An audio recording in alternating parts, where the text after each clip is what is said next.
This channel does not promote any violent, harmful, or illegal activities. All content provided by this channel is meant for an educational purpose only. আমার নতুন করে হারানোর কিছু নেই, তাই আমি তো যে কংগ্রেস ছেড়ে এসেছি, যে বিজেপিতেও 18 মাস গিয়েছিলাম, যে আবার তাদের সাম্প্রদায়িক মনোভাব, মুসলিম বিরোধী মনোভাব, বাংলা থেকে মুসলিমদের তাড়িয়ে দেওয়ার যে উচ্চ আকাঙ্ক্ষা, এইসবের প্রতিবাদ করে সেখান থেকে চলে এসেছি।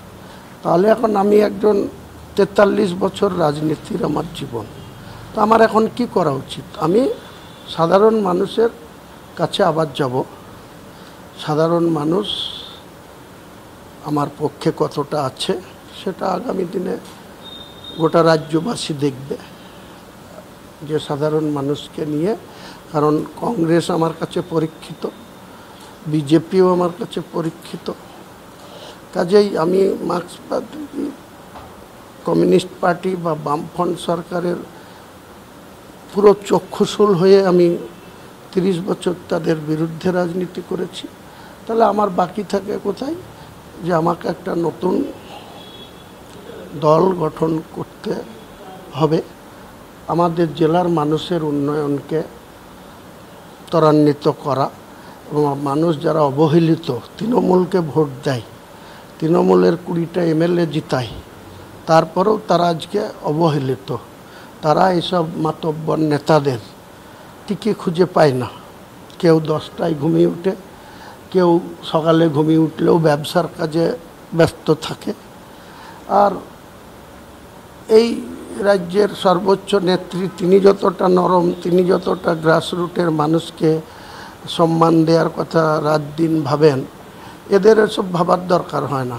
এরা আমি একটু থামাচ্ছি, আপনি নিজের আলাদা দল করবেন নাকি কোনো জাতীয় দলের যোগদান করবেন?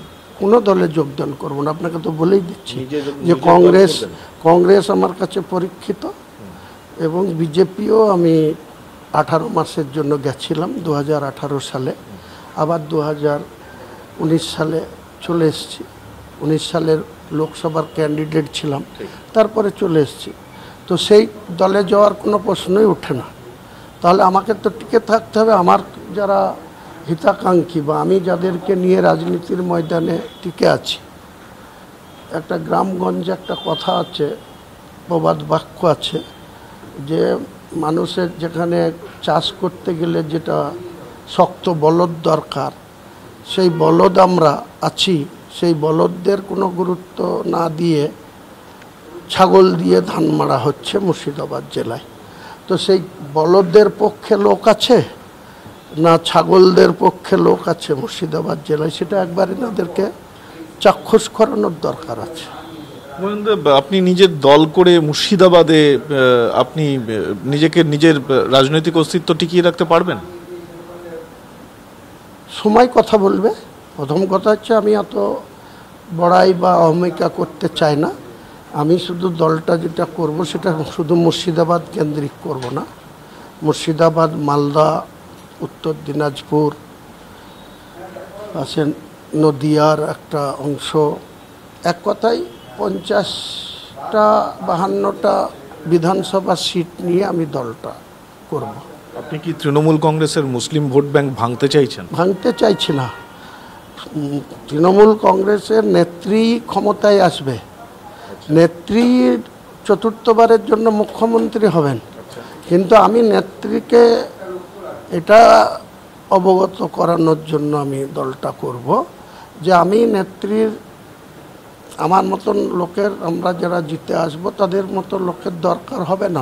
নেত্রী একাই 100, কিন্তু নেত্রীর ক্ষমতা রেখেই কিছু, আগেই বললাম, ছাগল দিয়ে যে ধান মারা হচ্ছে মুর্শিদাবাদ, মালদা, দিনাজপুর, সেই সব জায়গার যোগ্য ভোটাররা যাতে যোগ্য সম্মান পায়, নেত্রীর কাছে তার উন্নয়নের ঠিকমতো ইচ্ছা পায় বা অংশ পায়, সেটা মানে তাদের দাবিকে অগ্রাধিকার দেওয়ার জন্যই আমি এটা করব।